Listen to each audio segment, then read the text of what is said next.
আজকে তোমার এই তো এটা কি ডাটা আলুর তরকারি, ডিমের ঝোল, আর আর এই যে তোমার প্রিয় কুলের চাটনি। কুলের চাটনি, বাহ হেভি খাবার করেছে। খাও, খেয়ে বলো মা। বলছি খাও খাও। বলছি যে ডাটা আলুর সর্ষে তরকারিটা বাটা করেছি, সর্ষে বাটা করেছো না, ওই জন্যই ভাবছি এটা সাদা সাদা রং কেন। সর্ষে বাটা করেছো, ভালোই হয়েছে।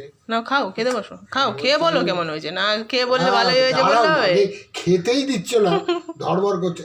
এইবার নিলাম। মা খাও, তুমি খাও। এইবার খেলাম, দেখি কিরম খেতে হয়েছে। তোমরা খাও না, আমি খাচ্ছি। হেভি টেস্ট হয়েছে ডাটার তরকারিটা। হুম, ডাটার তরকারিটা হেভি হয়েছে। আমার ডাটার তরকারি খেতে ভালোই লাগে। ওই জন্য তো করে দিয়েছি ডাঁটার ঝোল। আমার ওই ডাঁটার পাতলা সর্ষে বাটা ঝোলটা খুব ভালো লাগে খেতে। ভালো লাগে, আমারও ভালো লাগে। মা দেখো কি বলে, মায়ের অতটা ভালো লাগবে না হয়তো। আমি একটু ঝাল ঝাল করেছি, কেন তো মুখে কিছু ভালো লাগবে না বলো। আমার ভালোই হয়েছে। সেই ডাঁটার ভেতর থেকে বিচিগুলো যাচ্ছে না মুখের মধ্যে, যেন মানে সন্দেশের মতো যাচ্ছে। না ভালোই হয়েছে। আর মোটা ডাঁটাগুলো এনেছি না বাজার থেকে, হেভি টেস্ট।